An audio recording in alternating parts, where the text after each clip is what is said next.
সুখের মানুষ অনেক, দুঃখের মানুষ কজন। মানুষ জন্ম থেকেও একা, ভীষণভাবে একা। শেষ বিদায়ের সময়ও একা, নিজের কান্নার সময়ও একা, নিজের দুঃখের সময়ও একা, নিজের সংগ্রামের সময় মানুষ একা, নিজের দীর্ঘ নির্ঘুম রাতগুলোতেও মানুষ একা। মানুষের যখন পকেট খালি থাকে তখনও কিন্তু মানুষ একা। যখন কাঁধে শুধু দায়িত্ব থাকে তখনও কিন্তু মানুষ একা। যখন চোখের জল লুকিয়ে হাসতে হয় তখনও মানুষ একা। কিন্তু মানুষ সুখের সময় সবার, সফলতার সময় সবার, প্রয়োজনের সময় সবার, উৎসবের সময় সবার। দুঃখ মানুষকে শেখায়, আনন্দ মানুষকে ঘিরে রাখে, আর একাকিত্বই বলে দেয় দুঃখের মানুষ কজন। কথাগুলো কঠিন লাগছে, তাই না? কথাগুলো কঠিন হলেও কিন্তু বাস্তব। আজকালকার যুগে মানুষ সবাই বড়ই স্বার্থপর হয়ে গিয়েছে। মানুষ শুধু সুখের সময় মানুষের পাশে থাকে, দুঃখের সময়, মানুষের প্রয়োজনের সময় মানুষ কিন্তু কখনোই পাশে থাকে না। সেই সময়টা মানুষের পাশে পাওয়া খুব কঠিন। খুবই হাতে গোনা মানুষ আছে যে মানুষের বিপদের সময় সব সময় পাশে থাকে, অথচ মানুষের সুখের সময় মানুষের কিন্তু আনাগোনা লেগেই থাকে। জয় শ্রীকৃষ্ণ, রাধে রাধে। শুভ সকাল সবাইকে। কেমন আছো তোমরা সবাই? আশা করছি সবাই খুব খুব ভালো আছো, সুস্থ আছো। আমরাও আছি মোটামুটি ভালোই। আমি উমা নিয়ে এসেছি আরও একটা নতুন ব্লগ তোমাদের সামনে। আশা করছি আজকের ভিডিও তোমাদের খুব ভালো লাগবে। যদি ওই ভিডিওটা বেশ কিছুদিন আগে, ওই যে আমি ভিডিও করে রাখি, কিন্তু ভিডিও এডিট করে বা ভিডিওটা তৈরি করে যে তোমাদের সামনে একটু তুলে ধরবো, সেটাই আর আমার হয়ে ওঠে না। কারণ তো তোমরা জানো, আমার সোনামা আমার অসুস্থ বলবো না, কারণ সোনামাকে অসুস্থ বললে সুস্মিতা দিদি ভাই খুব রাগ করে যে আমার সোনামাকে তুমি কখনোই অসুস্থ বলবে না। সোনামা অসুস্থ নয়, সোনামাকে অসুস্থ বললে দিদিভাইয়ের খুব কষ্ট হয়।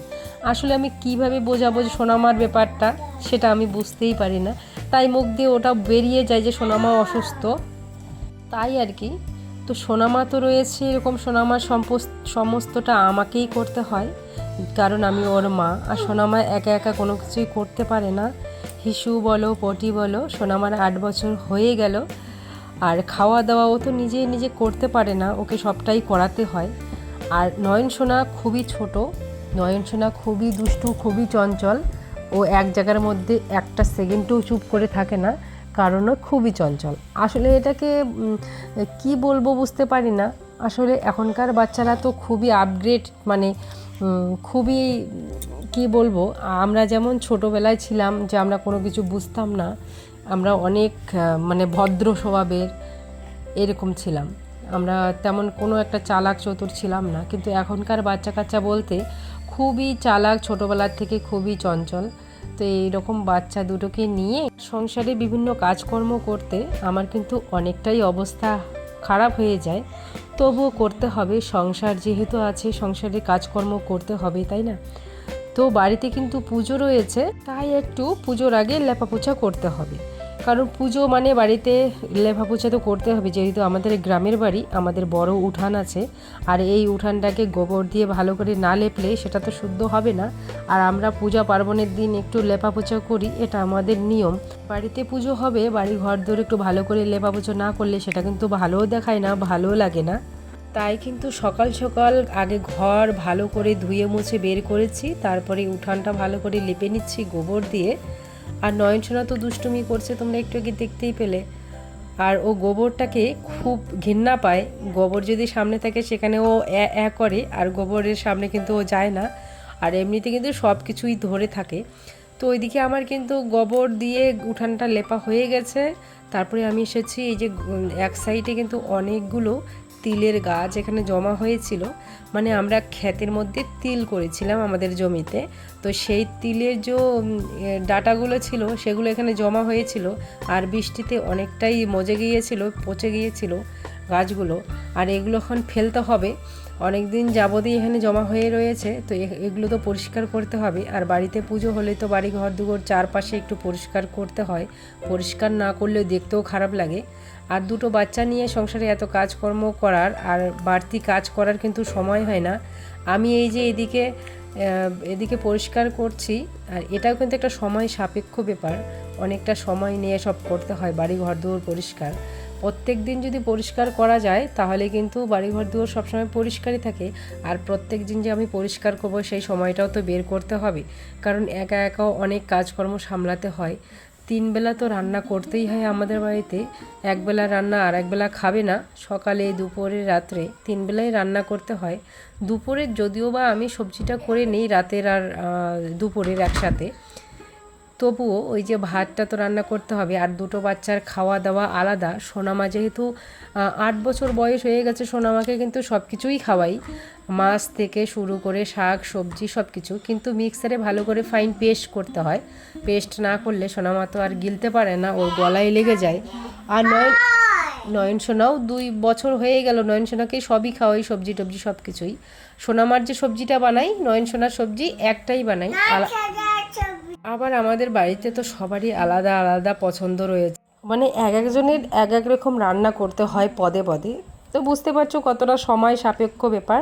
রান্নাঘরে ঢুকলেও কিন্তু অত সহজ হয় না যে তাড়াতাড়ি করে আমি রান্না করে বেরিয়ে পড়বো অন্য কাজে।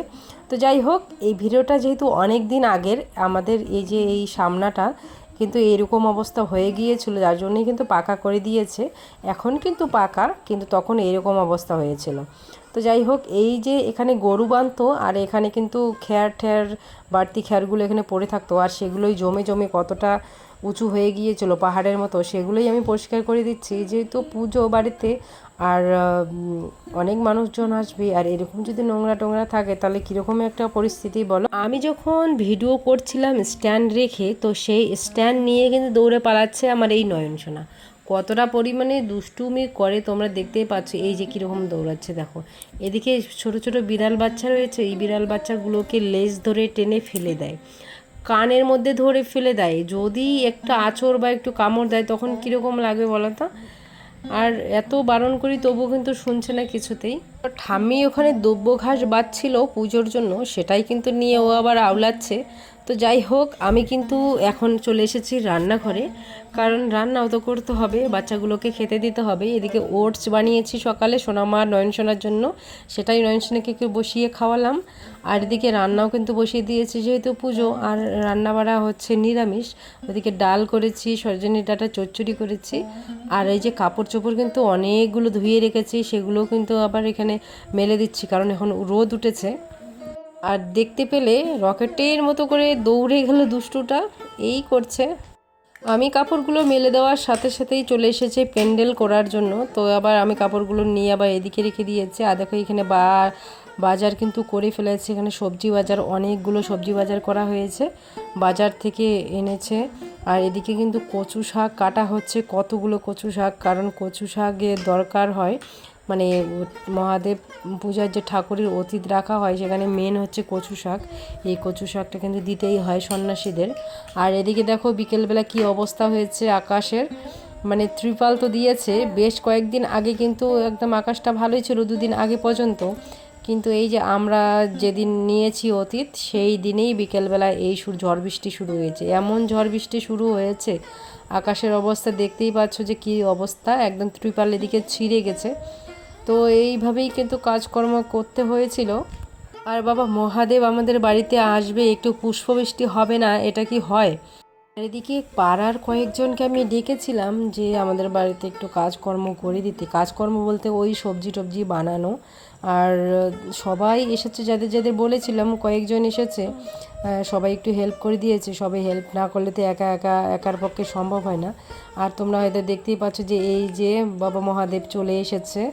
আর সেই সব ভিডিও করা হয়নি, কারণ প্রচুর বৃষ্টি ছিল তখন, ভিজে ভিজেই বাবা মহাদেবকে কিন্তু আমরা বরণ করেছি, ভিজে ভিজেই সব কিছু করতে হয়েছে, কারণ বৃষ্টিটা অনেক টাইম ধরেছিল। তারপরে গিয়ে এখানে আমি সমস্ত রকমের ফল বানিয়ে রাখছি, কারণ পুজোতে বসবে। পুজোতে বসার আগে সমস্ত কিছু এখানে রেডি করে নিচ্ছিলাম আমি। আর ওইদিকে কিন্তু ঝড় বৃষ্টির মধ্যেই মামি রান্না করে নিয়েছে। ডাল করেছে, নিরামিষ সবজি করেছে, কচু শাক করেছে আর পনির রসা করেছে। রান্নাবাড়া কমপ্লিট হয়ে গিয়েছে, ঠাকুর নিয়ে ঢুকেছিল ওই সন্ধ্যাবেলা। আর এই সন্ন্যাসীরা যেহেতু সারাদিন না খেয়ে দিয়ে ঠাকুর খেলে বেড়ায়, তো তাদেরকে আসার সাথে সাথে কিন্তু এখানে খেতে দেওয়া হয়েছে, তারা একটু রেস্ট করবে।